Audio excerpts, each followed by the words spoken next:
Here we go, here we go, here we go, here we go. It is Markets in the Morning. Let's go.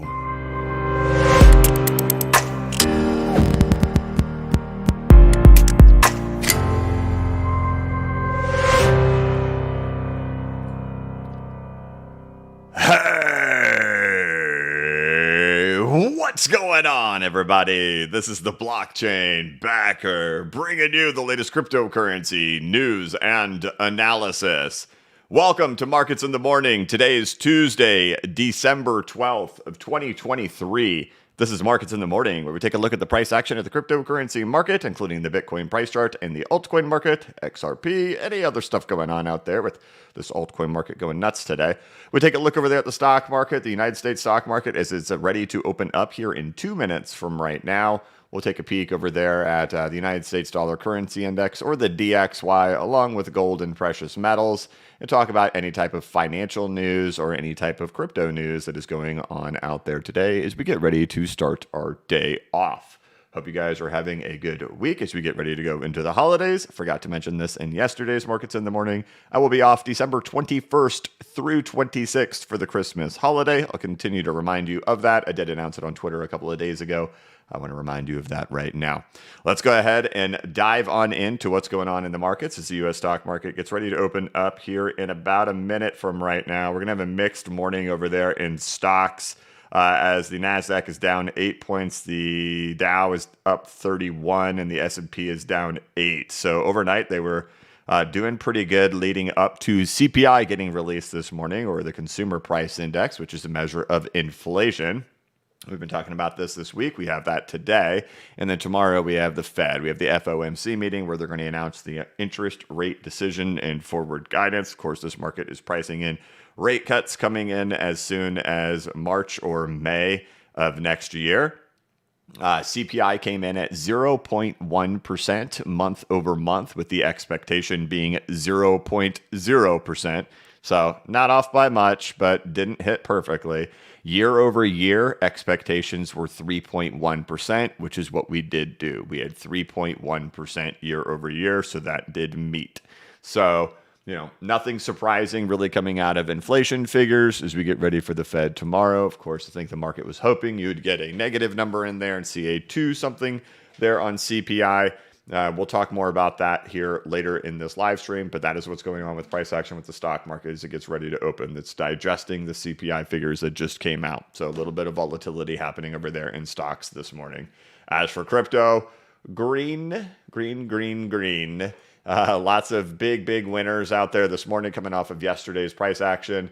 And then there are a couple of them down here in the red slightly. The biggest loser on this list down about 2.5%. Biggest winners up here 27, 20, 14, 13% into the green as we get today going for a Tuesday after yesterday's volatile day where Bitcoin snapped itself back down to almost hitting $40,000, starting today off at $41,700.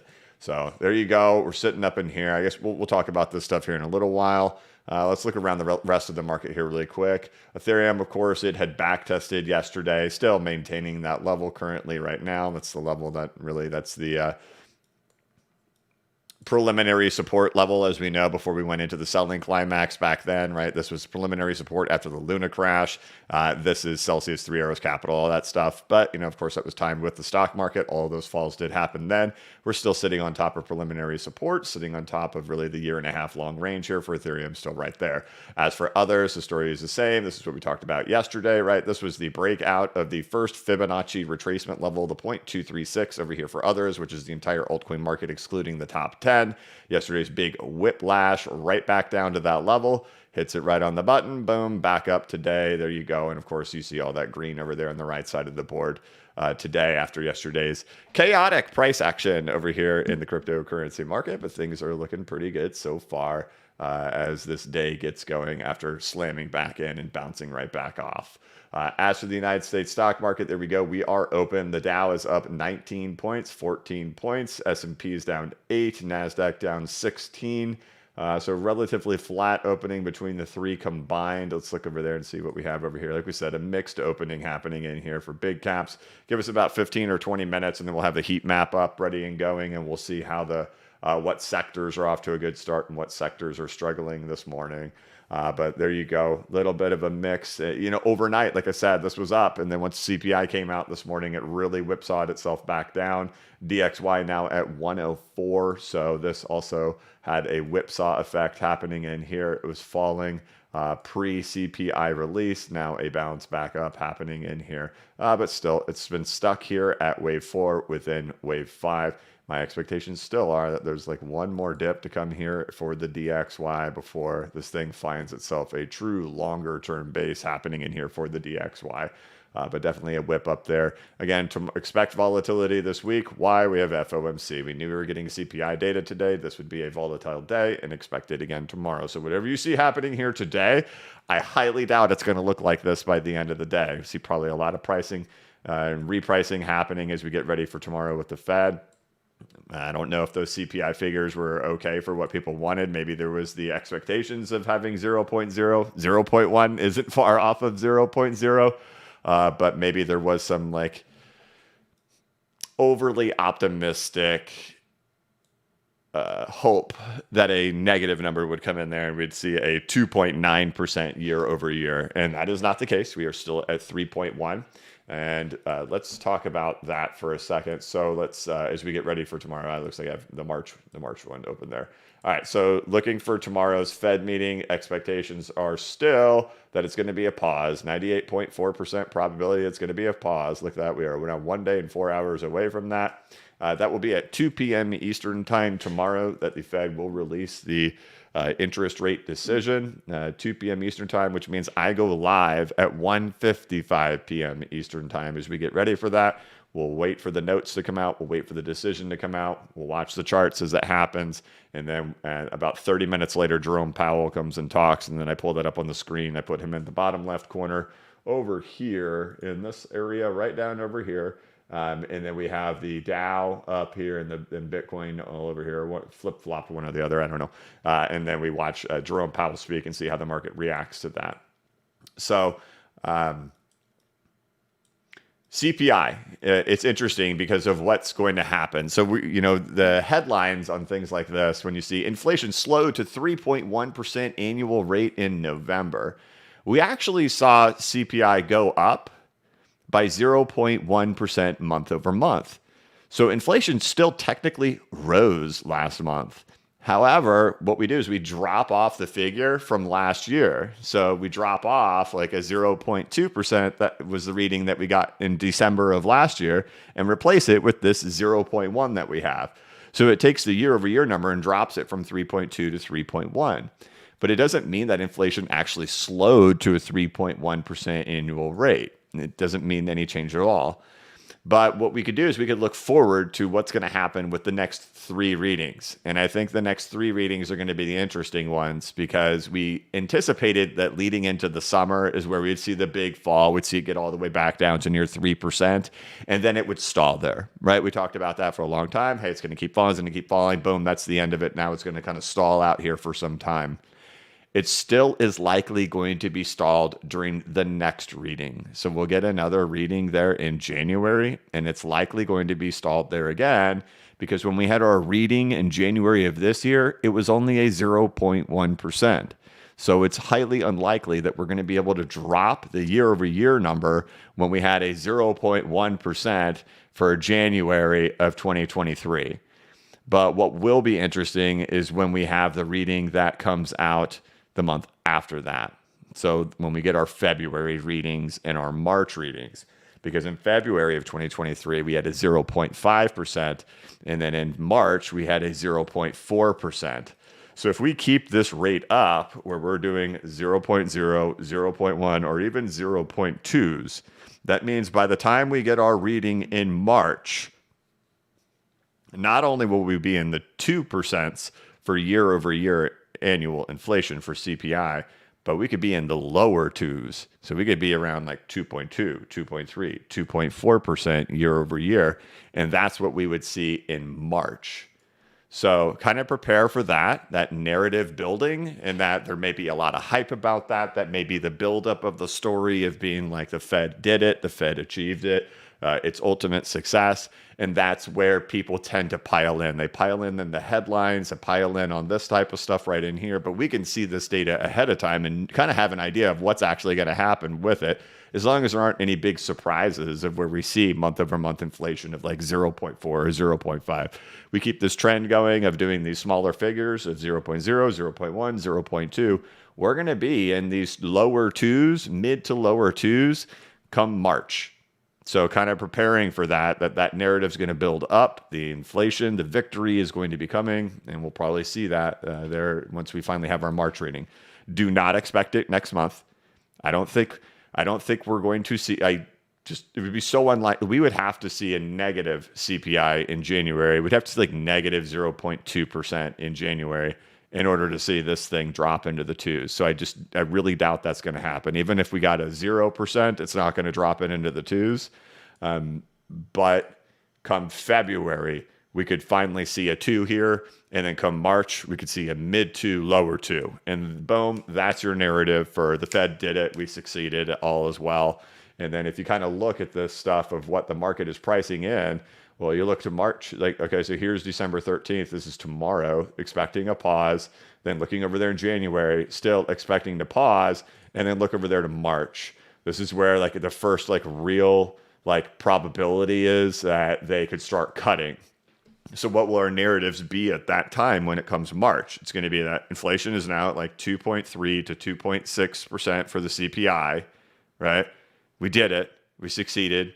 And then rate cuts, like what, and possibly, right? And like that's where you could see like your first rate cut. Go to May, they really got it priced in. They got it priced in at a 76% probability that we're going to be seeing rate cuts come May. So just kind of getting ready for that narrative and preparing for that of what that's going to be like. That CPI is going to be down in the twos. Rate cuts, soft landing, everything is perfect, everything is wonderful. And at the exact same time, if this thing continues to go like it's doing, we could see that Dow Jones getting up there near that 4.236 extension, and everybody is convinced we soft landed. And everybody is convinced everything went absolutely fantastic and we nailed it. So again, this is that stuff of me trying to be 2 steps ahead, and you look kind of like silly looking at it like that. And then when you get into the thick of it, people are like, well, is your opinion changed? It's like, well, no.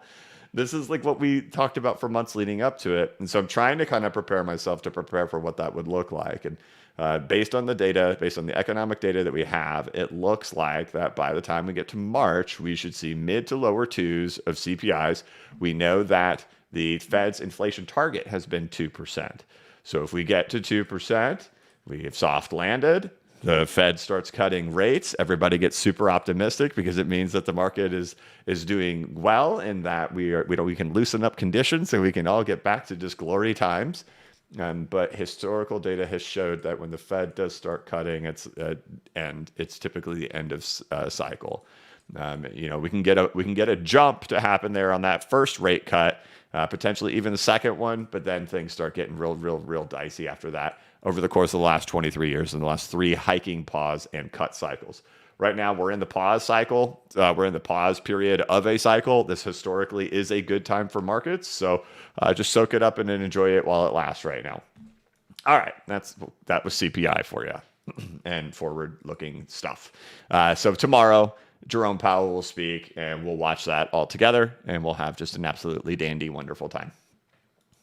All right, so expect volatility for this week. This week's always volatile. Expect that in the United States stock market. Let's see how it's doing now. Dow has flipped negative. So now down 23 points, NASDAQ down 22, S&P down 12. And looking over here, it looks like bigger caps are holding things together. Who's in the green? NVIDIA, Coinbase, and GE. Who's in the red? Tesla, Google, and ARK down in here. Metals, how are we doing today? Metals had a little bit of a bounce, but it looks like they're still kind of stalled out. Nothing trend changing happening in here after the slaughtering that they have taken ever since that overnight all-time high happened a week and a half ago for gold, where it got as high as 21.47 and a brand new all-time high. Still nothing. Okay, let's talk about crypto. Hush your mouth, BCB. Talk about crypto. Huge. Nice green day over here in crypto after yesterday's big moves, big leaders of the day. Your Osmo, Atom, Tia, Aptos, Near, Dot, Cardano, ICP, Arbitrum, Matic, H bar down at the bottom of the list, IOTA, 0x, Optimism, Algo, Coin, Solana, Ethereum, and Monero. Sitting there mid-pack, of course, XRP still unable to do anything yet after spending all this time in this accumulation range. It's still just hanging out in no man's land. This is called the dumb money zone. I hate using that term, but it's just there's no other term for it except for that. You're in the middle of a range with a chaotic price action. In the middle of a range, ranges by design are chaotic.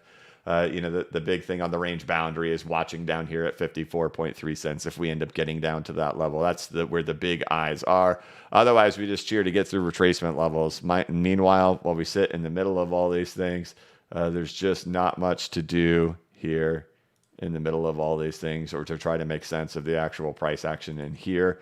Unless you have like an A, B, C correction taking you to 54.3. That's if this gets here, then we'll finally have something significant to say, hey, look, this is probably a very likely place we should be holding in here. If we don't hold in here, the picture gets very murky because of how long of a range the accumulation this was, and then unable to sustain it. Otherwise, it could be like the ultimate support level that we are looking for before this thing's ready to fire its way up. Till then, I know people want more alpha to come from this. Sorry, there's just not when it comes to XRP. As for Ethereum, though, it did backtest the peak of its range already. Its 1.5 year long range did just get tested here in the last couple of days. So did others. Others has already tested it as well. So if that gives us some type of clue in XRP, then so be it. But there you go. You got these things happening over here in the altcoin market, and obviously, yesterday everybody real terrified. You had 3,000 people in the markets in the morning here within 10 minutes of it starting. Today we're getting back closer to normal figures. We got 2491 in here now, about 16 minutes in. They feel the sigh of relief and they're okay now. But there you go. We got a nice little bounce happening off of there, and things look all right. So otherwise, when it comes to things like Bitcoin, the big question, of course, remains on, where are we in this thing? I'm not going to go too deep into all of this stuff again, because you guys have undoubtedly heard all of it. And if you watched yesterday's video, again, my thoughts were we'd get back to these levels. Now we got all the bajillions of complications that happen when you get into these price levels, and it's hard for me to have any type of extremely strong conviction on which one of these happened now. I got you here. Now it's the difficult part when it comes to Bitcoin in particular. The thing that Bitcoin has going for it, of course, is that it still does mimic that of 2020 and the price action that is happening in here. And the thing that was important here for Bitcoin in order to get the bigger break to end up coming out and keep on going was what? United States stock market. What do we have happening over here in the Dow Jones? It's getting back near its all-time high. So, there's that optimistic thing going for it right in there. It will prove it right all along if that is what ends up happening, that Bitcoin is tied to the stock market. It is not magic. It is not finite supply of volcanoes and laser eyes. It is one big, large trade, right? And so this, of course, is the nightmare, I would assume, of Bitcoiners who have totally bought into the narrative, but I'm sure they'll still just dismiss it with whatever they need, and they'll go like massage Michael Saylor's back or something like that. But either way, there you go. You're getting back near the all-time high for the Dow. That is the thing that you need for Senor Bitcoin. The NDXT looks like it's doing about the same thing. You do the same thing as the other indexes are here in the morning, down 0.11%. But as we know, yesterday, it did actually get through its 786 retracement. I showed this yesterday, too, that the similarities of this exact same thing were happening for Bitcoin back in here, too. That it had just come out, the Dow had just come out of an ABC in here. It had broken from the ABC. Let's see if I can overlay that on here. Do I already have it in here?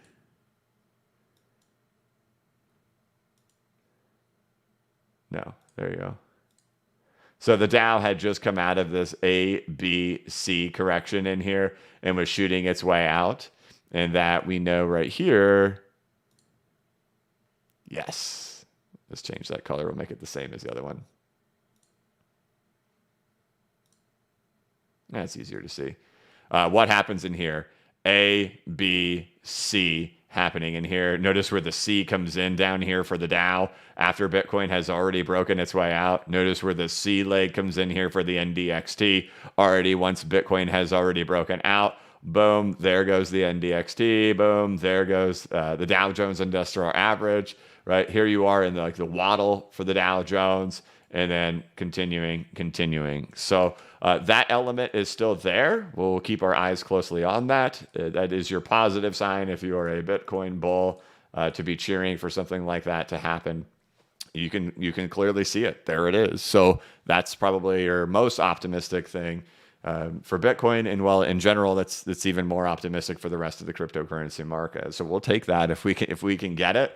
But of course, once we get through here, it'll still be my perspective, right? My speculation that the Dow is in a larger distribution structure, right? And that this, the 4.236 extension isn't too far away, and to remember that this is how high the Roaring 20s went. We're only just a few percentage points away from how high the Roaring 20s went in the 1920s before the Great Depression set in.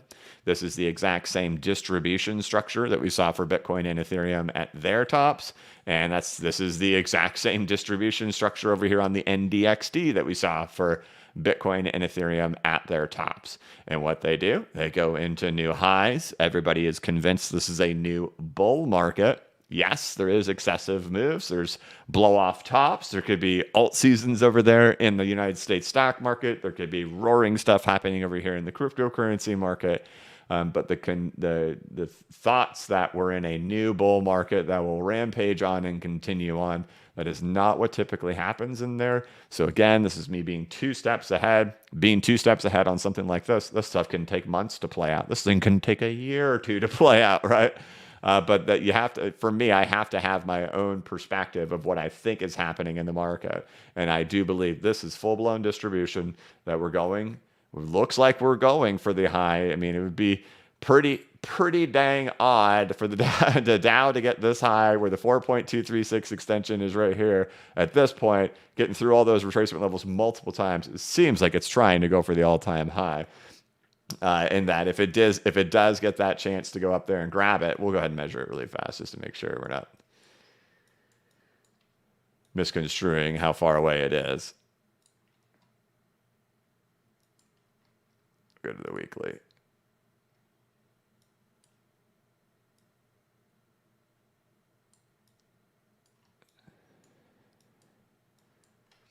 There you go. Give you a clue on where it is. That's your 4.236 extension, right? So right in there, right? So does this make it a new bull market? No, it doesn't. It's the same thing that we would have saw for Bitcoin. It's the same thing that we would have saw for Ethereum back in 2021. But it doesn't mean we won't see stuff rally, right? It doesn't mean we won't, because what did we see in moments like this back then? You did see selective stuff go, right? We saw Solana go. Some of them are hard to remember, like Luna, right? Luna was going during that time. FTT was going during that time. You had stuff rallying into this, but it was more selective, and that's kind of the thoughts over there in the stock market at the same time. So either way, it's sure looking like it wants to go for it. Element wise, that is what crypto has needed, right? But of course, what we'll see is the calls for $500,000, the calls for $250,000 for Bitcoin, and I just do not believe that to be the case. But either way, this is so important historically, and we appear to have that element in play currently right now for the U.S. stock market at this point. So we'll cheer that on. We'll keep going with it. But still, there could be some volatility this week again because of what we have happening over there in the Fed. Just keep that in mind. Tomorrow's our big day, and just because tomorrow's our big day doesn't mean we won't see volatility today. We'll see it tomorrow, and we tend to see it on Thursday, and sometimes it even bleeds into Friday before the market has finally settled itself down. So we typically do see a lot of washing machining happening here in these couple of days. We'll be prepared for that. Try not to make too much sense out of what happens here in the day-to-day, but just to keep in mind that there's volatility. And well, we've already seen some this week, right? We've already seen some volatility happen here in crypto. But fortunately, these were technical levels. These were back tests on top of the preliminary support and on top of the first Fibonacci retracement level here for the altcoin market cap, especially others over here. So good stuff happening in the market so far. And of course, a sigh of relief to see all the green on the board after yesterday's chaos that happened there in markets, especially in crypto. DXY sits at 104. Gold sits at 1984. Again, another sign, right? Like this was like the, oh crud. Oh crud. What's going to happen to the stock market? But it ultimately fails, right? How ironic for a complete failure of gold for then the Dow to keep going, right? I mean, you can't, I couldn't have scripted that, but there you have it. DXY again, probably I still think we're going to see one more low happening here for the DXY, but I'm not convinced this is going to be a crash and crumble narrative that Bitcoiners will sell it to be. 1, 2, 3, 4, 1, 2, 3, 4, 5 back up to wave 4 within wave 5. Typically there is one more low that does happen in here, and then this base will settle itself down.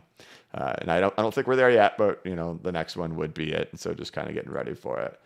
Otherwise, I think that's really what's going on in actual markets today is that, of course, Bitcoin's still sustaining itself. If you were in a moment similar to this, you can kind of see it. There's your stock market overlaid on top of each time period to get an idea of what's happening in here. I do find it really, really silly, or not silly, but intriguing that we have the ABC happening in here, and as the C leg comes to its conclusion down in here, this is where Bitcoin had broken out, and then that was the story here in 2023. And if you reflect back on it, Bitcoiners were really selling it back in here that Bitcoin had diverged away from the stock market. I don't know if you remember that, but I bet you can go find it from a lot of content creators out there. Look, it's diverging from the stock market. We are doing something different in here. The breakaway from being tied to the stock market has finally happened for Bitcoin, really selling that narrative.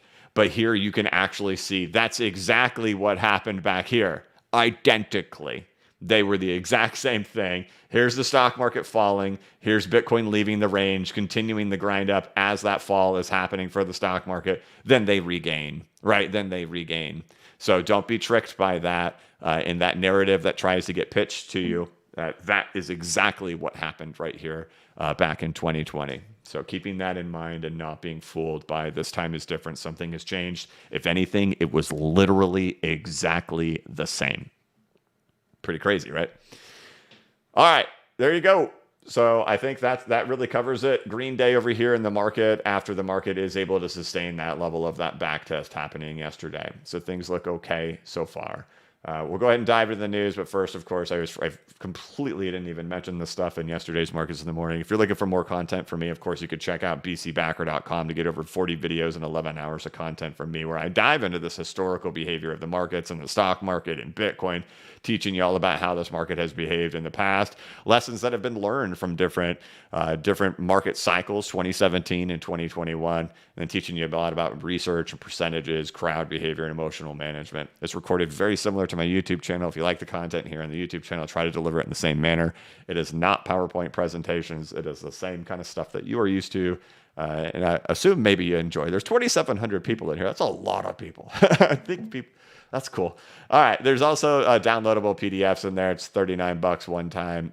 No subscriptions, no recurring fees. It's $39. All the content is yours to enjoy. Of course, I do write a newsletter. We'll have a new one out this week. The series that we're wrapping up now has been really talking about the altcoin market and showing the correlations of 2017 and 2021 and the differences that they had, but what data was significant in 2021 compared to 2017. Of course, we've gone into developer data. Oops, I just closed that one out. We've gone into talking about percentage drawdowns, and to show that most of the consolidation of all-time high coins ended up being ones that had shallower drawdowns in 2018. and then lately talking about circulating supply increases and how those impact. And of course, we go through 2018 through 2021, and then I provide you that same data of like, here's who the top developers are for 2023. Here are the percentage drawdowns that have happened in this market from 2021 through 2023. And here is the inflation rates of the coins now in 2023. So not only do we go through how the market reacted to specific data in the past, but also providing you with that data of here's what it looks like now for the top 100 and what the market looks like currently with applying that exact same data. So that's available over here on blockchainbacker.substack.com. There's a link in the description of this live stream to this and, of course, to bcbacker.com. Otherwise, that's your start of your market. I'd say everything looks good today as we get Tuesday kicked off. As we got a bunch of green over there in the market. Just keeping an eye over there on the stock market, anticipating that there's going to be a little bit of volatility that likely comes this week because there always is volatility during Fed weeks. So get ready for that. Otherwise, guys, we got through it pretty quick. 30 minutes, I guess. And I'm going to hop on into the chat and hang out with you guys for about a half an hour, and then we'll get on with our beautiful days. All right, Ed the Metalhead gifted a BCB membership. I appreciate it, Ed.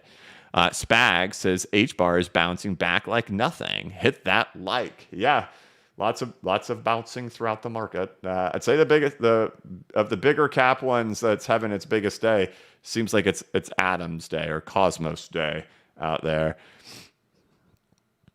Cash Me Outside, brother. Thank you very much. You gifted a BCB membership. Cash Me Outside has helped pull a lot of that data that we've been using over there in those newsletters. So thank you, sir. Dokansky, incredible how close the Dow Jones is to an all-time high. It is incredible. Gator gifted 5 BCB memberships. Gator, brother, thank you. Appreciate it, man. Bob Johnson says, good morning, BCB. I joined 10 days ago. Lurker for a year plus. Hey, I wonder if I drew you out. There's so many lurkers, but we got them all to come out the other day. That was fun. Thank you for your unbiased and logical TA and calming demeanor in a market that is consistently bipolar. You've built a great community. Thank you very much, Bob. Those all very kind things. And I talk about that a lot. Like I didn't really have any, I don't think I had anything to do with the community building. I just kind of created an area, it seems like, which it wasn't in my mind when we did this, for people to hang out. And what it has turned into just kind of happened. You know? I was telling Eric the other day, I'm like, it's kind of turned into a circus a little bit. And he goes, it absolutely has. And he goes, but that's what we love. And I was like, okay, that's what it is. But yeah, it's just kind of organically turned into this, whatever this is. But it seems to be enjoyable. It seems to have grown on people, which I'm happy about, because if people hated it, then I wouldn't continue doing this. Obviously, it wouldn't be something I would want. But in the beginning of Markets in the Morning, definitely there was quite a bit of pushback on it. Kind of, this isn't really my thing. I don't have 2 hours or an hour to dedicate to something like that, which I understand. But that's if you don't know, that is a strategy that I do when I do Markets in the Morning. Is that right in the beginning, I try to deliver all that stuff, and I appreciate all the super chats and the comments and all that stuff. But I do try to respect the whole blockchain backer audience. And deliver all that content in the beginning, so people who do rewatch this or people who are tuning in and they can't hang out for a whole hour, they at least get the general idea of what's going on in the markets right out the gates. And then it turns into banning Oscar, I don't know. But it seems to have grown on people, so I'm glad for that. So I don't know when our year mark is. Maybe in March or something like that, where we've been doing this for a whole dang year. It's crazy. And I prior to this, I think I'd only done 30 or 40 live streams ever. So I'm not a pro streamer. Still to this day, I don't know how to play my intro on the channel. I just open up the file and play the audio. Yeah. I keep telling myself I'm going to get that figured out, and I never even try. Maybe on my Christmas break. Maybe not. Thank you, Bob. Crypto Bambino. I was taking a look at the NASDAQ on the daily and thought, wait, I've seen this before. Take a look at NASDAQ November 22nd, 2021 to present and compare to Bitcoin April 14, 2020. Yeah, brother. Crypto Bambino. Exactly. We've talked about that a lot. That's why we keep saying this is distribution. So this is the NASDAQ 100 technology sector. This is distribution. If we scoot our way over to the NASDAQ, this is important for everybody to see, right? Don't be fooled otherwise by your favorite Bitcoiner.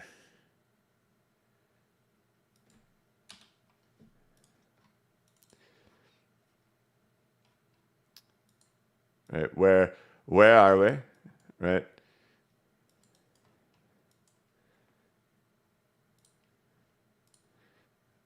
That's why all those people saying this is a bull market, this is a bull market. Look, an all-time high does not mean it was a bull market. We know that from Bitcoin in 2021.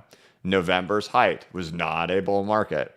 Yes, the price went higher. Ethereum's price went higher, but it wasn't a bull market. It was the up thrust in distribution. It was the whole range was a distribution range. The new high did not mean it was a new bull market. It just meant that was an up thrust in distribution, which again, that's one of those things to talk about in here. If you want to get like a breakdown on Wyckoff accumulation and distribution, those are here too on bcbacker.com. But where are you, NASDAQ, now that I went and shilled my own thing? All right, there you go. So let's do this.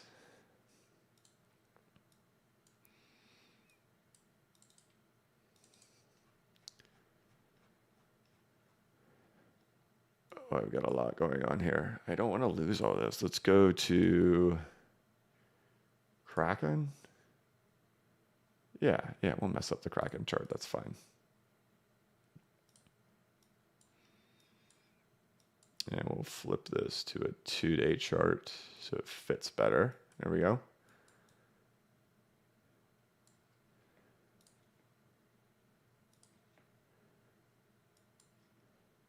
Let's go to the market cap because we know that's the one that hit the 4.236. There you go. Looks like we've done this before.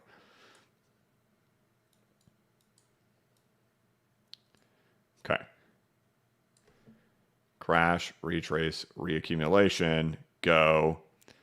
Struggles at what? The 3.618 extension, right? First phase of distribution happening in here, right? Where did we get to on here? 3.618, first phase of distribution happening in here. And then it goes on and hits its 4.236 extension, right? And that's the end. So that's what you're seeing, right, Crypto Bambino? But it's not just the NASDAQ that has done this as well, right? This is also the Dow Jones Industrial Average. The Dow Jones Industrial Average is doing the same thing. Has gotten above the 3.618 extension, right? First phase of distribution. And then if it gets its way all the way up there, holy guacamole. But it will have, and that would be the distance. And the thing that is just so incredible about that is that we had this same thing happen in here, right? Imagine this, living in here and thinking of where we are currently in the United States stock market. Imagine this being the 2000.com bubble pop that happens in here, right? This is the rollback up in 2006, 2007. This is the housing market boom. Then here comes the great financial crisis, which takes out the low from when the dot-com bubble happens. And then here's all the rallies all the way up. And to see that expressed in the actual size that we are right now.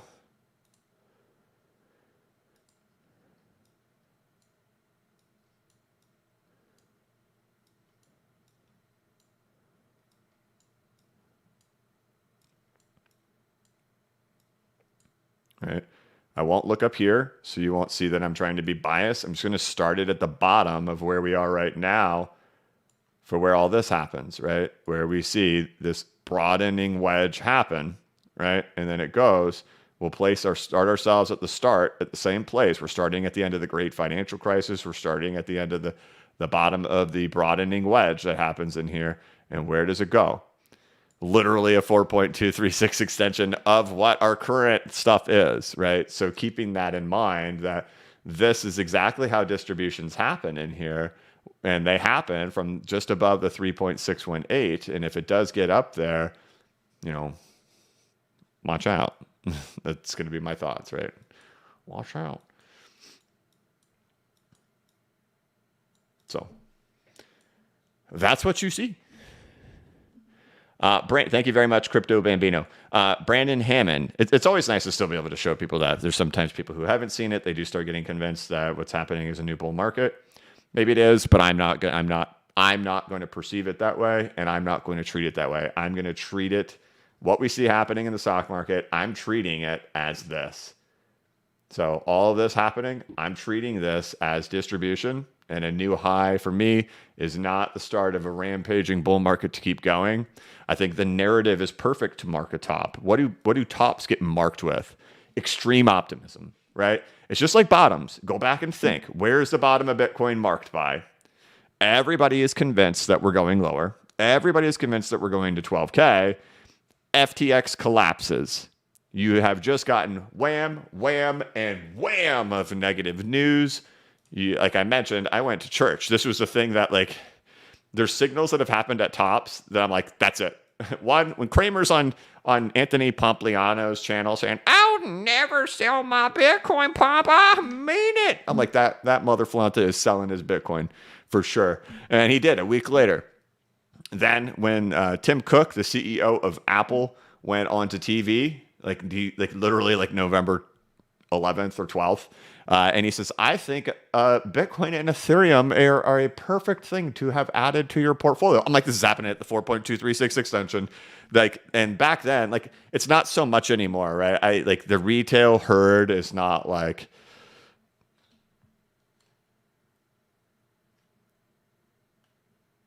BPG. Getting excited. I do stop myself. Getting excited about Apple, right? Apple was the big thing back then. Tesla, Apple, right? So Tesla and Apple were like the big retail investors' favorite stocks of 2021. So of course you have Elon Musk being like crypto. And then at the very peak, and right, where's this all happen, right? He's the dude on at the 702 retracement. He's on Saturday Night Live.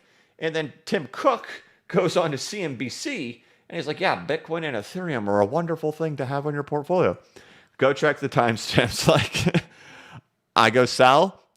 I go record. I posted over there on Twitter that I'm like, all right, final update for Ethereum. I'm like, this is it. Final updates for Ethereum. I've sold. I'm out. And that was it. And that's the day after Tim Cook goes on national television and tells people to add it to his portfolio. So again, remember, the narrative's really great at the top. Everybody thinks it's super wonderful at the top. And then at the bottoms, everybody thinks it's super horrible. And we can just look ahead right now. We can just look forward and we can just see the economic data coming down the pike that's going to happen in here. And what's going to happen with the narrative is that by February, it is highly likely by February, CPI, the Consumer Price Index, the inflation measurement, has a 2 at the front of it. Very likely. By March, it's also likely we'll see CPI with somewhere between 2.3 and 2.6%. And then the market has it priced for a rate cut to happen as soon as March or May. We are coming up in months from now of the Fed achieved it. The Fed did it.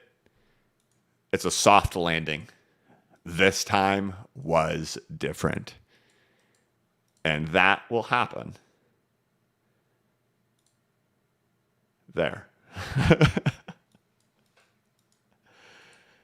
And then Congress will ban themselves from owning stocks. and then we're like, confirmation. And yeah. Anyway, how did I get on this topic? Okay, we're moving on. Okay, Brandon Hammond. I'm still trying to get price targets on a few coins that have no market cap data on TradingView. I watched your course, but I still can't do it. How do you get market cap and supply on CoinMarketCap again? Okay. So you go to CoinTrader Pro. It makes life a lot easier. So CoinTrader Pro is pulling everything from CoinMarketCap. So if you got some random coin, Just type it up in here. For example, we're just going to use a common coin. Okay, so we're going to use Atom because it's popular today. It's having a good day. Go to Atom. Go to Cosmos because Atom is Cosmos. Market cap. Here you can see the market cap of Cosmos. Right there you go. So you can do all your little measurements in here. And then if you want to see supply, you can type in Atom. And you see Cosmos here, supply. And you can see supply changes happening in here. Right. So the thing that definitely was one of the big challenges when trying to calculate supply changes from 2018 is how poor the reporting was. The reporting has fortunately gotten a lot better on supply, but look at how long you have these blocks of where there's like nothing and then very consistent reporting, then blocks of not reporting, then back to reporting again. But fortunately, it has gotten better in recent times. But here you could see what the inflation rate has been recently. So we can go back to September of this year, at least, and here get a very clear reading on Cosmos. There you go. In the last 3 months, the rate has been 4.56%, right? That's a little bit less than that. So it's about 2.5 months, right? So 12 divided by 2.5 times 4.56 gives you an annual inflation rate of right around 21 to 22% here for Cosmos at this current time. One of the challenges over here on inflation is, do you see what I see happening on here? For those with a sharp eye, do you see it? Because I do.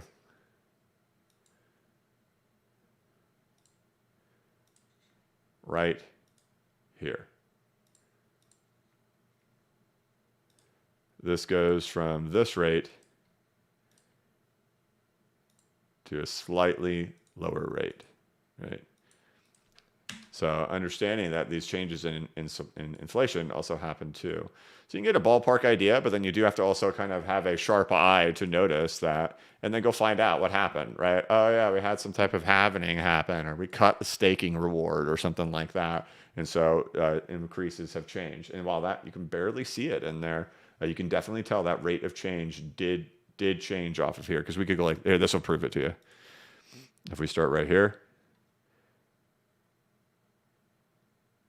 you can see we have moved off of that rate of change, right? So there you go. Coin Trader Pro. Hope that helped, brother. MMA Ali 86.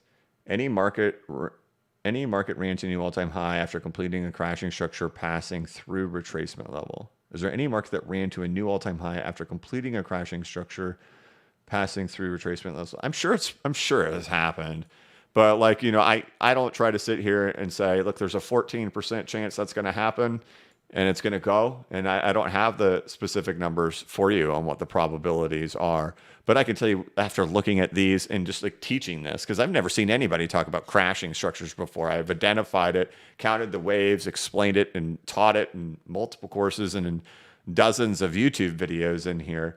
And we can just go based on how many of these we can find and what ends up happening with them. And the most common thing to happen in them is back up. What it doesn't tell you is if it's going to stop here, here, here, or higher.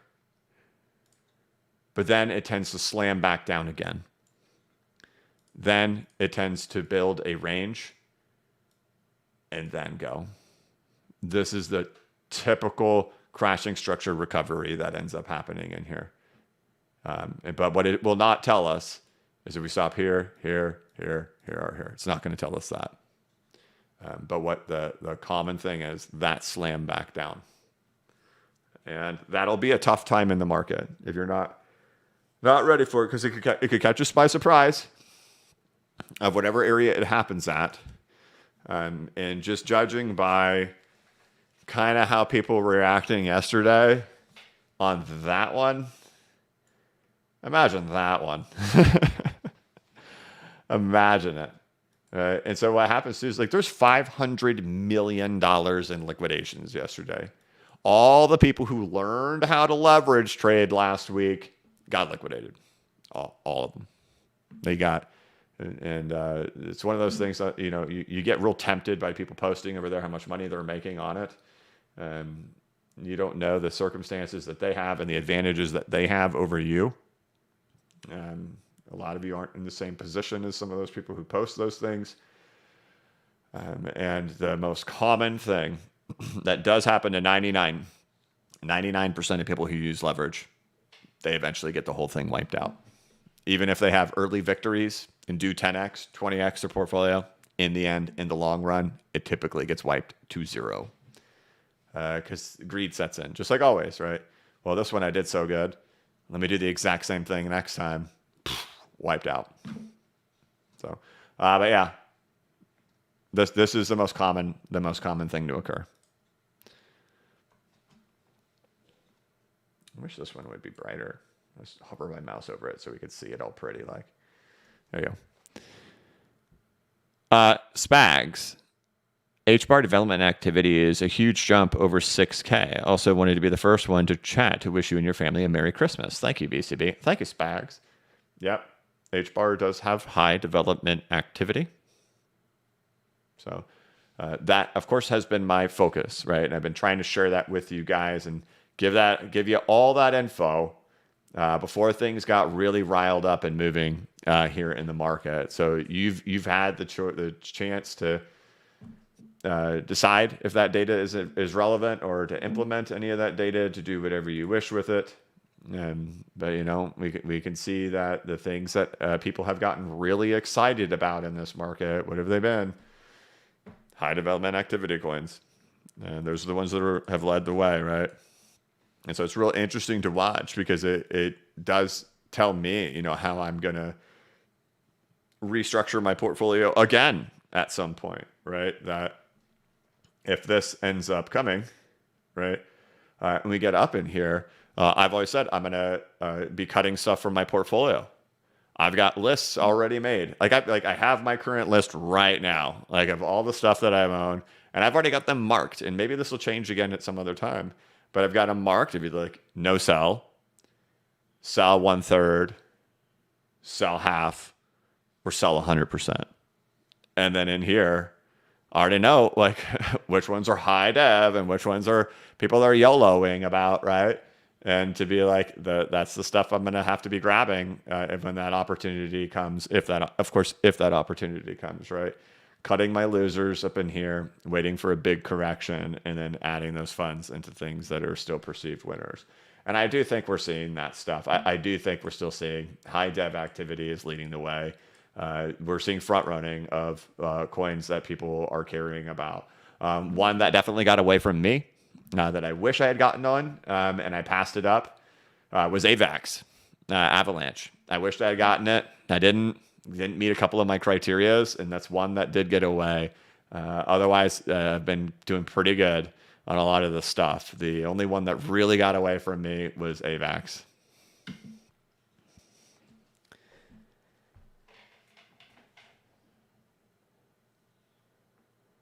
Thomas Campbell, confirming math. To account for inflation, you measure percentage of the market cap to the said extension, then apply that percent to the coin's price. To account for inflation, you measure the percentage of the market cap. No. So, okay. To account for inflation. That's correct. And then the longer that takes, depending on how much the inflation is, like we just showed over there on Cosmos, right? With a 22% inflation rate, the more time that passes by, the more impacted that will be. Another example of one would be Filecoin, which is at a 44% inflation rate. Every 10 days, that's 1%. It's a whole percent. Every 10 days, that's not exact. That's maybe 9 days, every 8 days. A whole percentage gets lost due to the inflation rate of Filecoin. but some of them won't be. Like things like Ethereum, which has a negative, right? Has a deflationary supply now.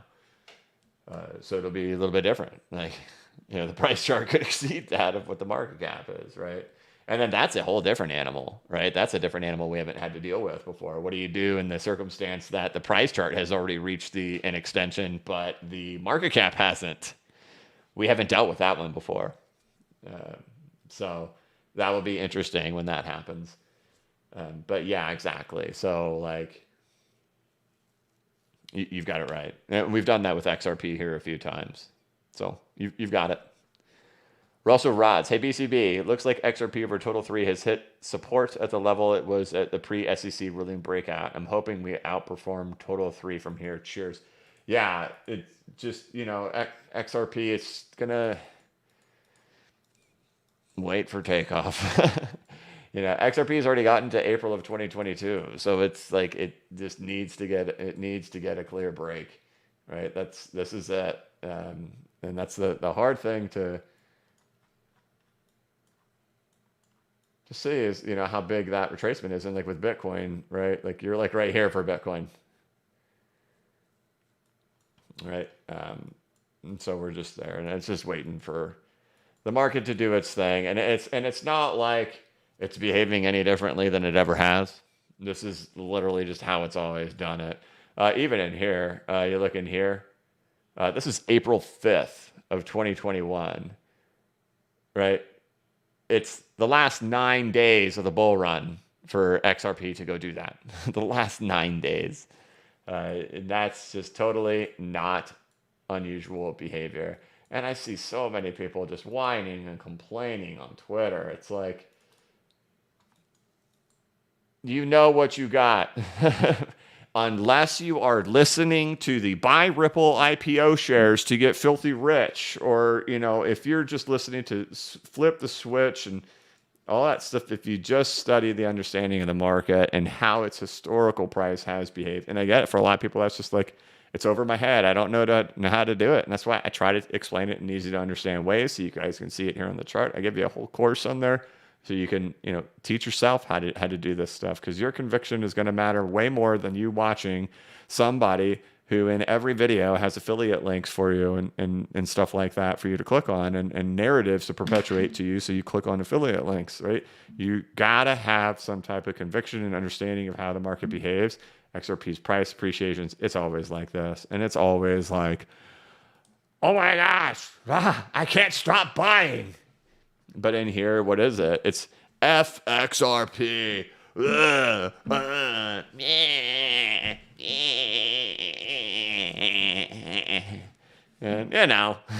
it's just,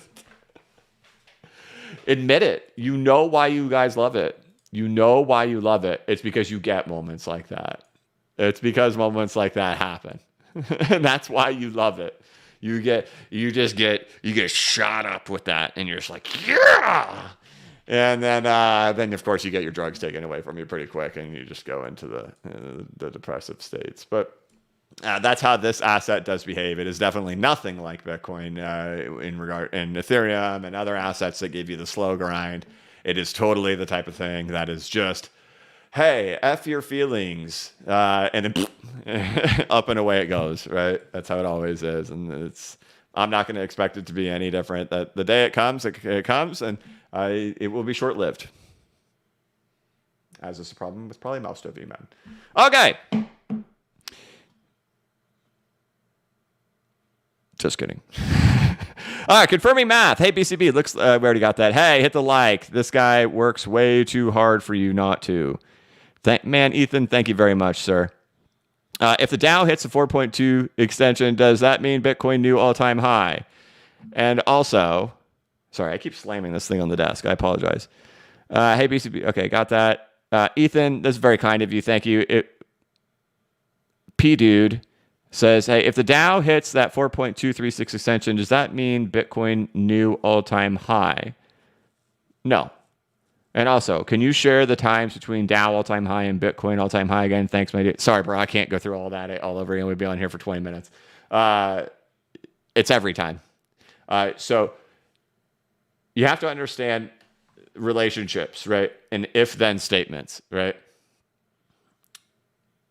If Dow hits all-time high, then Bitcoin can hit all-time high. If Dow does not hit all-time high, then Bitcoin does not hit all-time high. So we have no historical references to go back to say Bitcoin will hit a new all-time high without the Dow Jones. It has required it every time. But it doesn't mean that just because the Dow Jones hit a new all-time high, Bitcoin also hit a new all-time high. And you can say that here. Bitcoin Dow sets a new all-time high here, right? Here's the peak of the 2017 and 18 bull market. Here you are, 2017 rampaging. Here's January of 2018, right? The altcoin market peaks. Then we range in here. Dow Jones goes into new all-time high. Does Bitcoin? No. Boom, right? But Bitcoin does on this one, right? Because this is a larger wedge, right? This is still a continued wide range, right?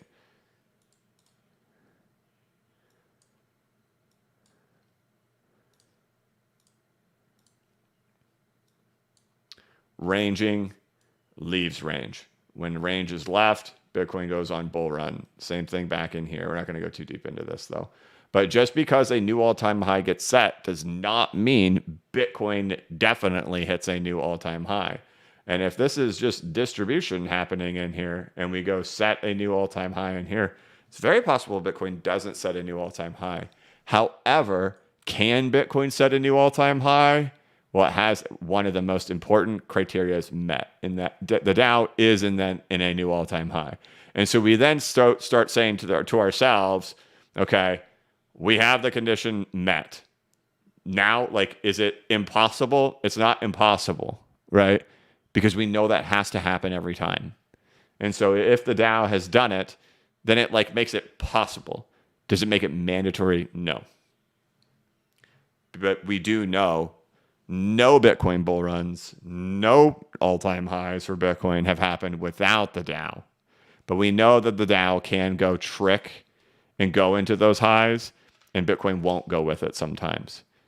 But never, ever, ever has Bitcoin gone into a bull run without the Dow also going too. So getting into the new all-time high is definitely like a way to open up optimism to say it's now possible because the Dow is in the all-time high. But there certainly are times where the Dow has gone up there and Bitcoin hasn't gone with it, right? But every time Bitcoin has gone into a new all-time high, it is accompanied by the Dow. You get what I'm saying?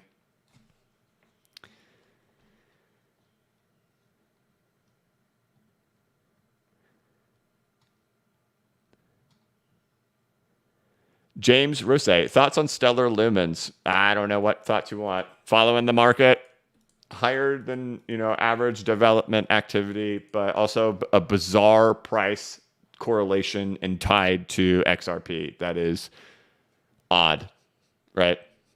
I think we all know that. So that's kind of a weird thing for there. But thank you, James. But there's nothing unique about the price action of stellar lumens compared to the rest of the market. J Rocks owns X4991. Thank you very much. Very generous. It says, speaking of inflation, pausing out, do you think we could see something similar to the 1970s? Looking at annual inflation rate, what are you thinking the inflation according to your current thesis?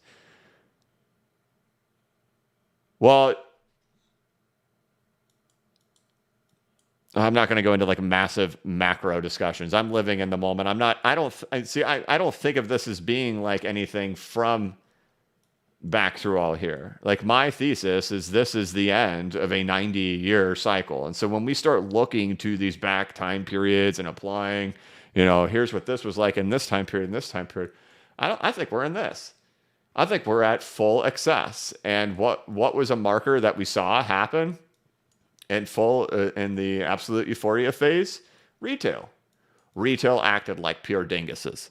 I'm sorry, I love you all, but look at like the Reddit, right? That's what you have to look at. Laser eyes, Wall Street bets, diamond hands, stimulus checks, like all the memes where they're like firing cannons of stimulus checks at stocks and stuff, right? That's the exact behavior in a much more conservative manner of like the 1920s and the roaring 20s and what it was like at the peak of the bubble.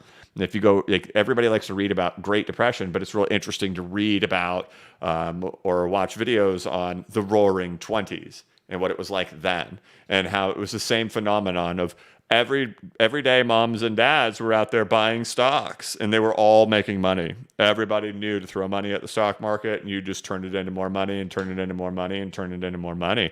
And then that's the behavior that we saw back there with, massive and massive amounts of money piled into the hands of retail investors and then firing up. That's like end of cycle stuff. I don't think we'll see that again. Those are the marks of bluffs. I think to compare what we have now to that, to think of this is where things flip into deflation really fast, right? And a lot of times what happens too, and why I also don't like really using too much economic modeling, is economic modeling accounts for no surprises. How many surprises do we just have in the last 2 decades, right? The entire tech bubble pops. The entire housing market collapses on itself. C19, no economic models all accounted for this. And it's like all you have to go off of is just like, you're expecting a perfect future. And what we don't know is if a major surprise happens at the top, because that's the time where you can get one. That something suddenly changes. Right? And your chances, and what people do, like the whole write-up, there are many accounts who have done a really great job of selling fear. One of them is Rich Dad, Poor Dad. Constantly selling fear, constantly waiting for black swans, constantly selling that the end of times are coming as the market continues to rampage up and up and up. And a lot of people like to read about that because they do feel they've been left behind and they don't feel like they have fairly reaped the rewards of what has happened. And so, there's a big attachment to the doom narrative. But the successful calling of the black swan event to end the United States stock market has not happened, right? Everybody has been wrong. And eventually, the person who's been calling it for the last 10 years, when it finally happens, Rich Dad, Poor Dad's been calling it for over a decade. When it finally happens, everybody's going to call him a genius. Even though the market ran up the whole time, he will still be a genius because he called it every day for over a decade. But your probability chance is, and I've seen it just here doing YouTube. For the last 6 years, I've seen people calling for the black swan, the end of times, and it's all going to come crumbling down in doom time. The probability of black swans like less than 1%. It's small, really small probability. But what we always see is we tend to see things happen on charts. Show me a chart and I'll tell you the news. Just the way it is. C19 happened. This is a technical perfection structure. And I've gone through, and like when we had to go through this, I had to constantly reference back to it. And it's just where the famous name of double tap, bull flag, a breakout, short squeeze, violent backtest, V-bottom comes from. And showing all the examples of how this happens, and that it's very technical, that you pull back to the bull flag on top of the double tap on top of the all-time high. Double tap on top of the all-time high, bull flag, breakout, short squeeze, backtest, V-bottom. Violent backtest, V-bottom. It's super, super normal. And that this is just technical. And that our event, C19, showed up perfectly on time. This is why either C19 was, I better be careful. I'm on YouTube. I better be careful. C19 showed up at the perfect time. That's all I'm saying. It showed up at a technical, perfect level on the chart. Perfect. It also took away blame from the governments for the crash. The government was not accountable for the crash. The government was not the cause of the crash. And the government got to play hero in the crash. But it showed up perfectly on time. if there is a place for something to show up, it's not now, it's not today, it's there. And economic models don't account for that. They don't account for things happening when they're supposed to happen. So, magical unicorn fairy dust, puppet masters pulling the puppet strings, God, or a simulation. It's something. I don't know what it is. And I've spent enough time, trust me, playing with the idea of, is the government in control? Huh? Are they doing it? But then there's times where you say, how could they have? How could they have known that? How can you go back to the 1980s and gold retraces to a 702 Fibonacci retracement when nobody's even using digital charts? Everybody's doing things on paper. They don't even know of 702 back in the 1980s. Why does it hit 702 perfectly on the button and then roll over? It's weird, right? There's just stuff. So, I don't know if I have a model to go back on, and I think that if it's going to settle at 2%, I think what you'll see is we're going to see the twos show up. I think everybody's going to FOMO. Everybody's going to YOLO buy the top because the Fed has created the soft landing, and then there's a chance that just something happens, some event happens. I don't know. If there's no places for black swans to happen in here, but there is a place for it to happen here. And so we'll watch out for it. And maybe it doesn't happen right there. Maybe the weakness already emerges and then it shows up here. You know what I mean? We'll see.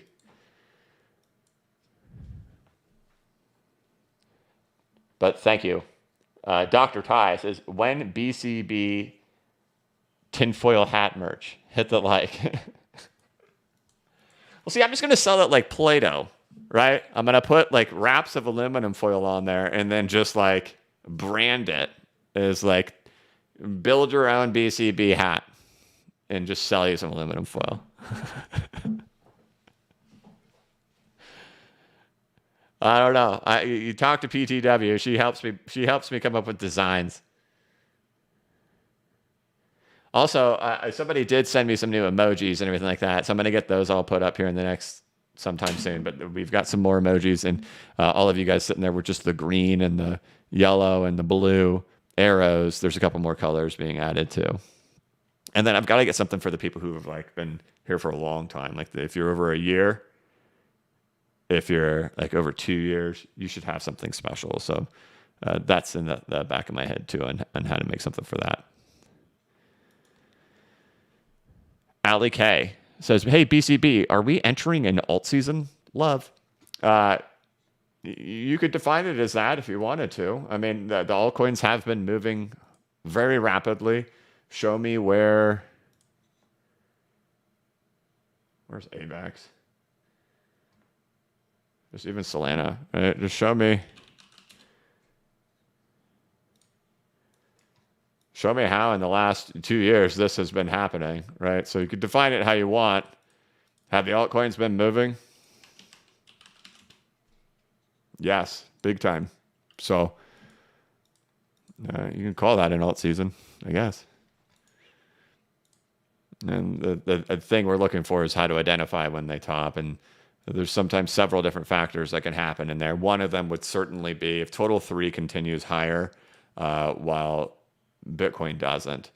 But, it's still up for debate on, with the stock market stuff and with the Dow and with NDXT and these all-time highs trying to get hit here on the stock market and with the behavior of Bitcoin versus 2020, that if even the most exciting times are still ahead of us. But definitely there's some coins that have been massively outperforming others. And fortunately, I've been trying to put together the content on that for the last several months before these moments really ended up happening.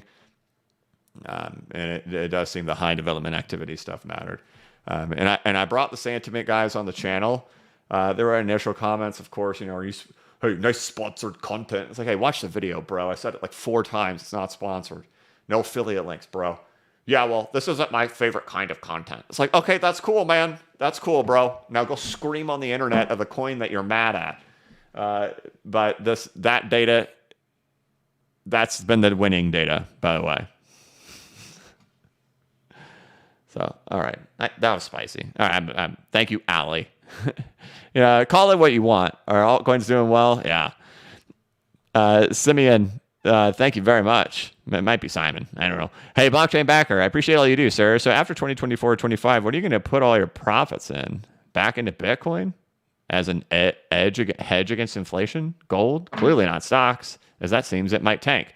If stocks tank, Bitcoin's going to tank. You know what I mean? I'll have to watch and see. I'll have to watch and see how the market is. I have no problem being diversified, and like I don't have a problem with I know people love the narrative of inflation hedge, don't hold cash. Like, look, all of you know you should. Huge gold and silver lover, love it.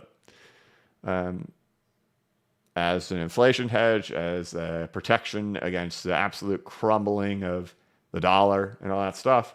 But it doesn't mean I don't own dollars, dude. Hey, you got to pay your bills. You got to pay your mortgage. You got to pay for your cars. You got to pay for your groceries. You got to have dollars, and they have to be liquid and obtainable. And I have no problem with high yield savings accounts, and I have no problem with treasury bills. So, for sure, a mix. But in the event that this happens, right, and it's hard to sit there and say, I'm gonna bet 100% that this thing's gonna crash and crumble from here, and I sell everything. I'm gonna buy treasury bills, and that's all I'm gonna own.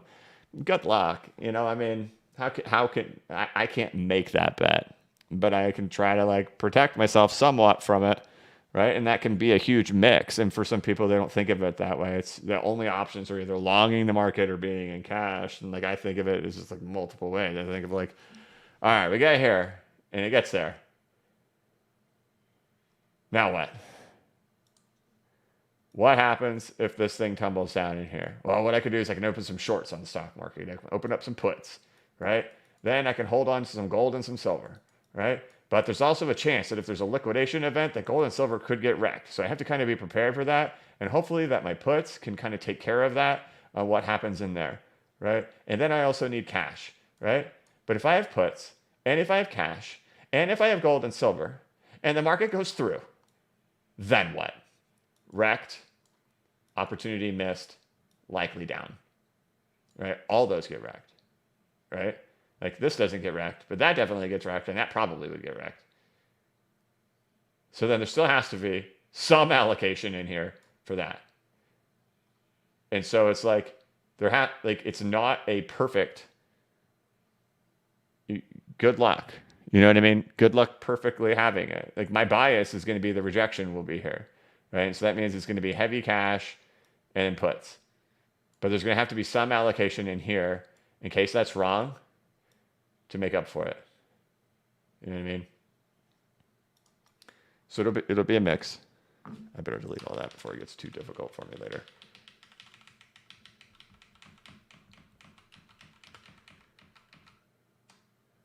But right now, from an investment perspective, it's mostly just right now long, right? And it's not until we like reach an area of where I start to get real scared, where like lots of hedging ends up happening, right? I take little protective stuff here and there, but it's not like the puts that I have on Microsoft and Apple. If this thing just fell apart right in here, like, yes, the puts on Microsoft and Apple would like help soften the blow a little bit, but it wouldn't offset like the losses in crypto. Like the losses in crypto would be bigger if the bottom just suddenly fell out of this whole thing. So then it has to get to a point where it's just increased, right? Less crypto exposure, more put exposure, more cash exposure up in here. And then waiting to see if this thing plows through. And if this thing plows through, then having to readjust all over again, right? But where are the levels that I am always going to take action at? It's there, right? Most people, their plan is let S hit the fan and sell the bottom. You think that's not true? What happened here? 12K, right? What happened here? 100K. It's buy tops, sell bottoms is most people's plan. And I have my own plans and how I operate them. And that's going to be, if we get there, taking decisive action. But as for Bitcoin, the thing that would get me back into Bitcoin would be something like this. I would be willing to test the waters here down to about $30,000. Like an example of this would be like, remember XRP 22.5 cents, guys? Remember that lovely stuff from back in 2020? Right? It's just...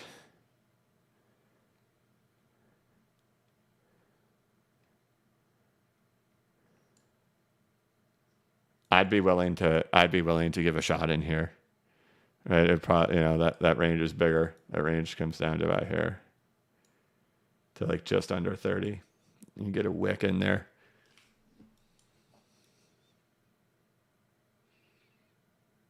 I'd be willing to stab at Bitcoin in there.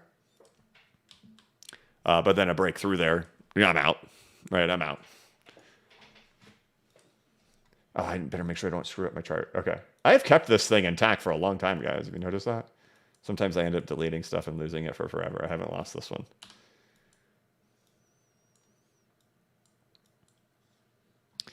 Okay. Henry Barker, I need some BCB merch. Suggest a 702 breakout with Let's Get Spicy. You're not special. Free Oscar Hernandez. That's right. We have a bunch of new slogans now, right? We need t-shirts that say Free Oscar Hernandez, You're Not Special, and Let's Get Spicy. That's actually not a bad idea. See, it just all happens organically.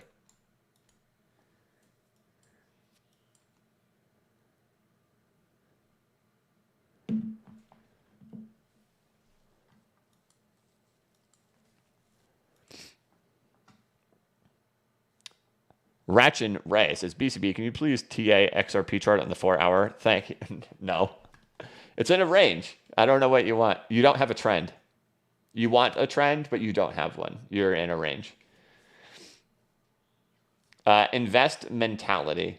Dear BCB, do pigeons have emotions? Oh, boy. I'm going to assume that the follow-up to the joke is later on. No, you didn't give it yet. Invest mentally. Do pigeons have emotions? Anybody know the answer in the chat?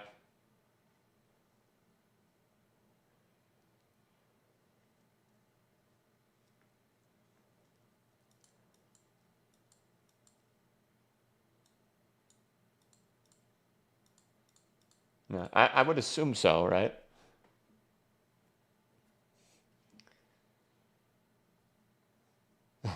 But I'm assuming there's a joke to follow it up. That's why. I mean, we're all given the legit answer, but I don't think somebody would super chat in front of 2,500 people and be like, hey, I really need to know the answer to this question. It's been eating me up. And BCB, you might know. Oh no, Xenotype 9 just learned. I'm not special.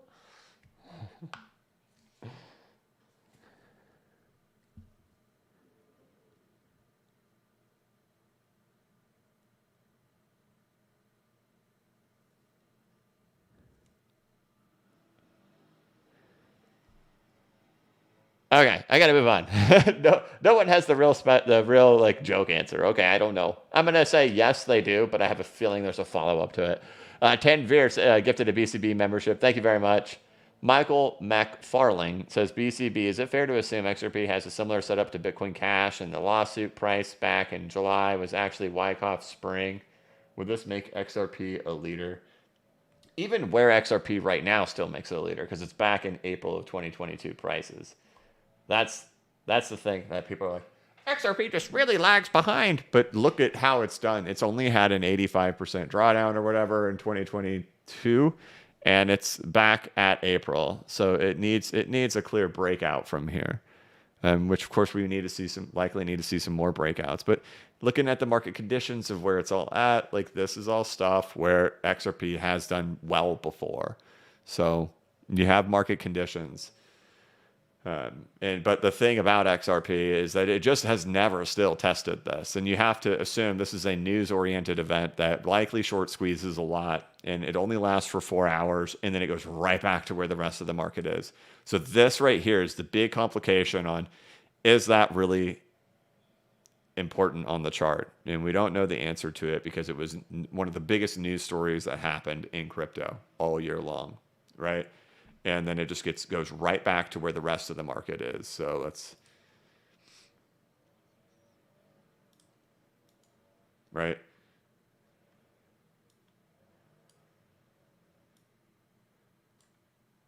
The rest of the market does not go shooting up in here. It stays here in this range, and XRP goes right back to in the range and then escapes with it at the exact same time, right? So whole market is stuck in range whole time. We can add total 2 as well. Might be clearer. Let's do total 2. Let's get rid of total 3.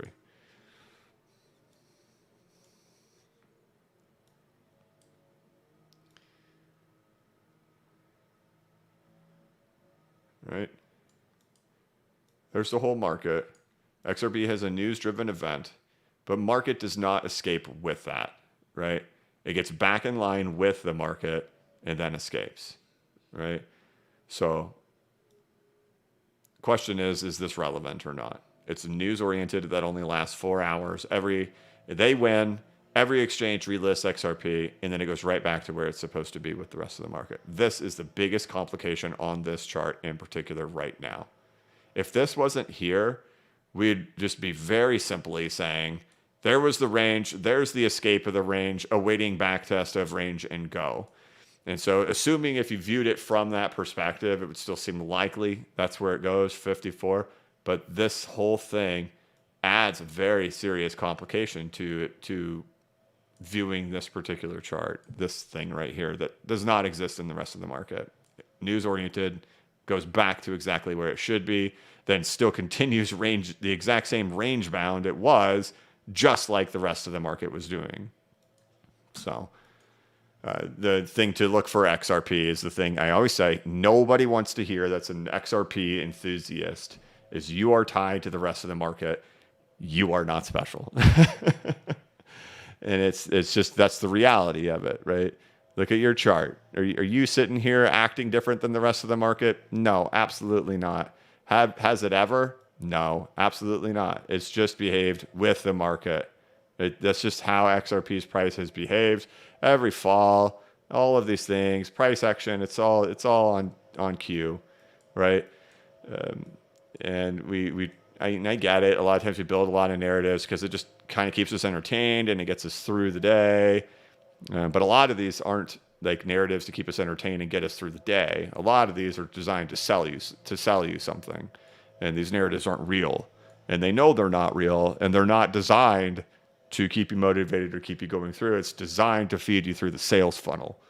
And this is the truth, right? This is not opinionated. This is not what I think. And a lot of people love to say, you said this. No, I'm showing you the data. Look at it. Go believe that you need to buy Ripple IPO stocks for your stuff to go to the moon. Whatever, I don't care. This is what matters. And you can see it with your own eyes. But the complication here is this whole thing and getting back to there. So is it a leader?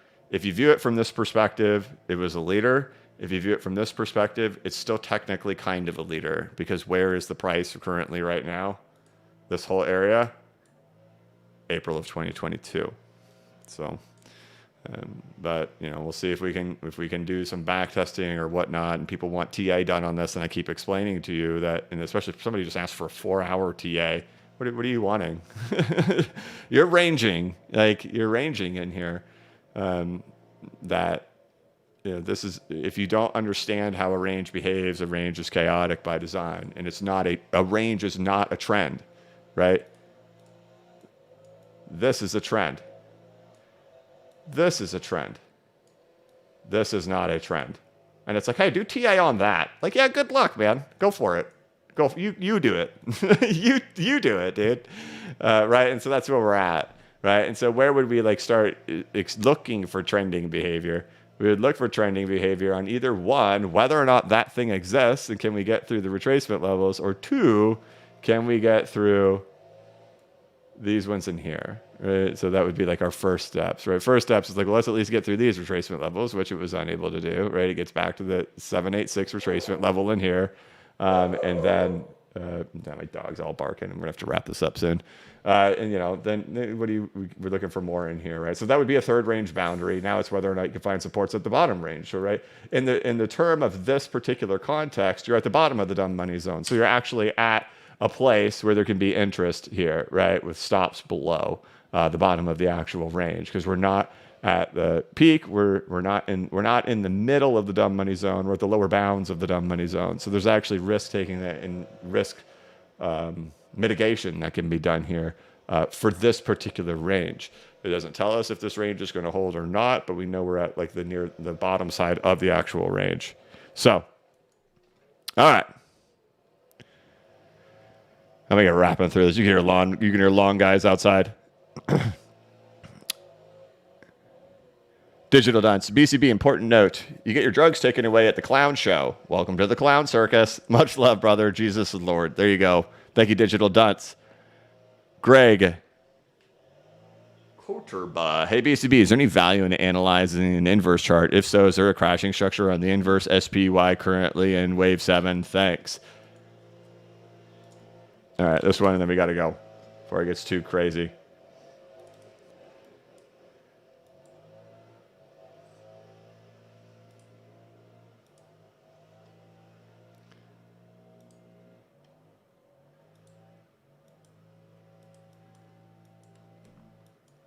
I don't know if I necessarily see it here clear as day as like what we saw in the other, like in Bitcoin back in 2021. But right, essentially you're seeing like wave 1, wave 2, wave 3, wave 4, wave 5, which, wave 4 is way up here. So are we there? No. So I don't know if I do it in here. There can be times, right? And so the times to do it are really, to remove biases. And that's what I spent a lot of time doing in 2021, was trying to help people remove their biases. The 100K crowd didn't matter. It didn't matter what you did. It was thought to be silly. And that's when a lot of people just didn't believe in crashing structures, or that they would work, or that we could even look at them from an inverse perspective to understand them. But, there's clearly 5 waves in here. Right? 1, 2, 3, 4, 5. And what is this one right here? Right? This is the double tap on top of the all-time high. This is the breakout. This is the short squeeze with the violent backtest into the bull flag and then off into the new highs. And we've seen these before, right? Then you've seen them in things like Ethereum.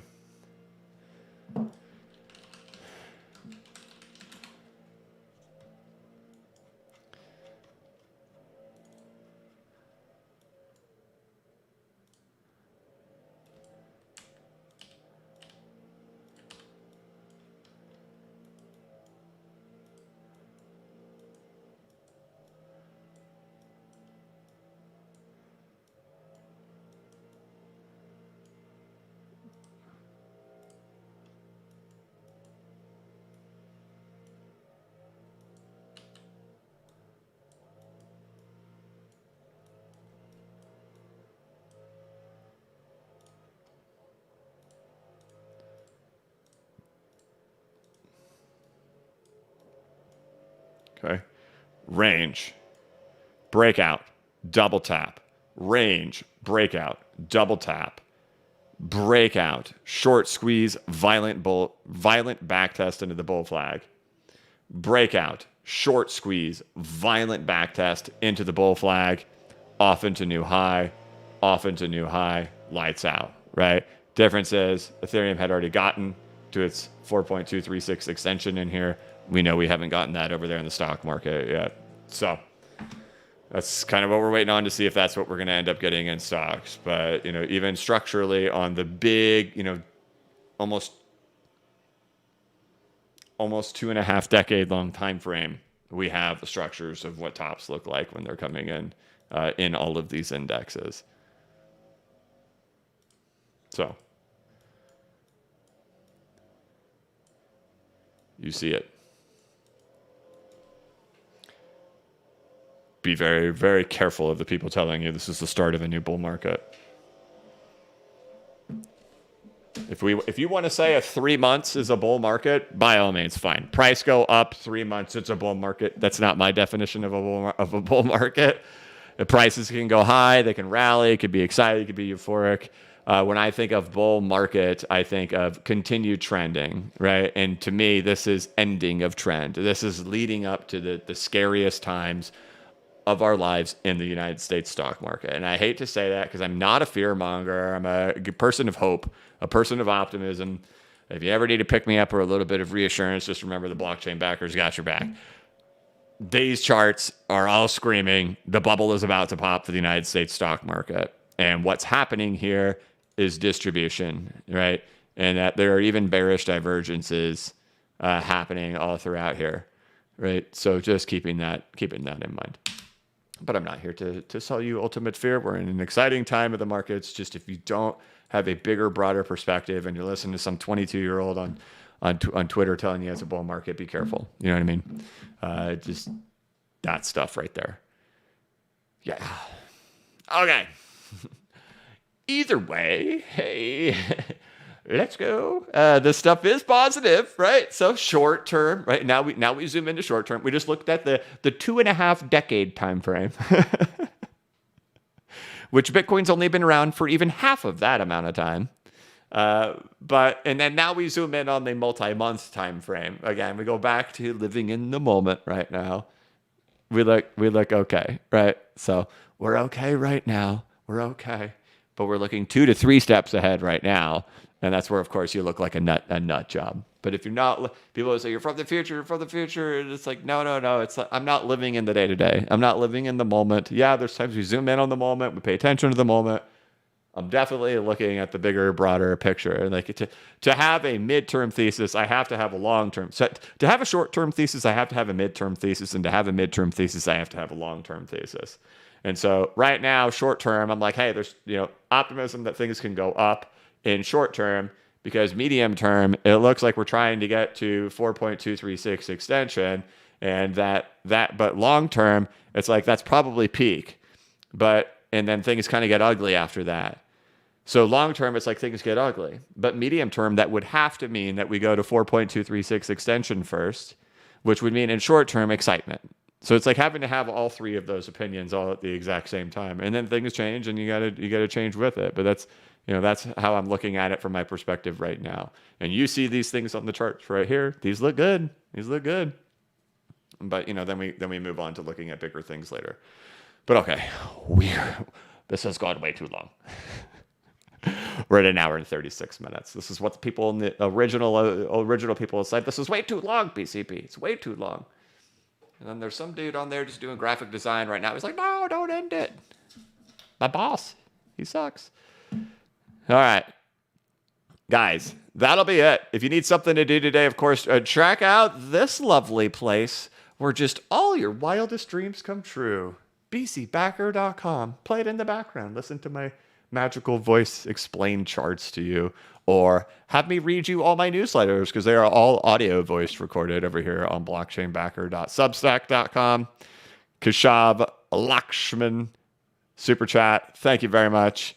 Guys, thank you all for tuning in. Thank you for being here. I appreciate all of you. Tomorrow, again, is Wednesday. Don't you dare click the close button just because I'm wrapping this thing up, because we have some announcements to make here really quick. Tomorrow is Wednesday. It's Frog Day. But also tomorrow, we're going to be having the Fed meeting. That's at 2 p.m. Eastern time. Here, I'll show you that right here so you can kind of do your own calculations on what time that is at. 1 hour, 2 minutes, and 2:54 minutes from right now. Okay, that's when. We will live stream the Fed meeting. We'll have a good time with it. And we'll get rowdy. We'll make fun of hard swallows. We'll see what the Fed has to say about, hey, you're pricing this stuff in inappropriately. There's 0 chance we're going to be cutting by May, like you have put a 75% probability on us doing. That's not going to happen. Right? That's what we're all going to find out and listen to. There's not going to be much any short. They have not deviated from what the market has priced in the short-term stuff. So market price is in a pause. We're going to expect a pause. Just going to be that long-term stuff and see how markets react during it, because we know these are volatile weeks. So volatile price action likely continuing today. Let's see how the stock market is doing right now, though. Killing it. Crushing it. Stock market up. Dow Jones up 108 points. NASDAQ up 56. S&P up 6. So that's up about 1/3% over there for the stock market. Roblox, Meta, and GE leading the day, with Tesla, Google, and Caterpillar falling behind. DXY back down to 103.84. Nothing crazy there. Show you that really fast. There you go. Still just waffling around in here. But again, that seems to be the local top for now. Gold, 1983. Nothing crazy happening in there. But stock markets are off to good stuff. And looks like we got some mixed action happening over here in altcoins. But nothing crazy. Their biggest losers down 3%, 2%, 2%, 1%. Biggest leaders 23, 19, 14, 11. So definitely more positive action, with others up 2% today. Total 3 up 1%. So not a bad day. Again, if you got an opportunity to view this stuff in here, just there you go. And that also is really funny to see because of how much selling the Bitcoiners were doing, that Bitcoin has broken away from the stock market, when that's literally exactly what happened in 2020. Exactly right there. So that's amazing. All right, guys. That is it. We're wrapping it up. Go to bcbacker.com. Go to Substack and check it out. Links are in the descriptions of the video. Have an absolutely wonderful day. As a reminder, I will be off December 21st through 26th for Christmas break, so I can open presents and I can eat cookies and I can hang out with my family and probably catch some fish, because I like to do that. But all right, have a wonderful day, guys. Thank you all so much for watching. If you could, please like this live stream and give it a thumbs up. If you are new to the channel, please subscribe and hit the notification bell so you can be notified of when I create new content and when I go live. As always, this is not investment advice and I am not a financial advisor, but if you ever need a pick-me-up or a little bit of reassurance, just remember that the blockchain backers got your back. Have a good one! That sounded like Banana! All right, have a good one.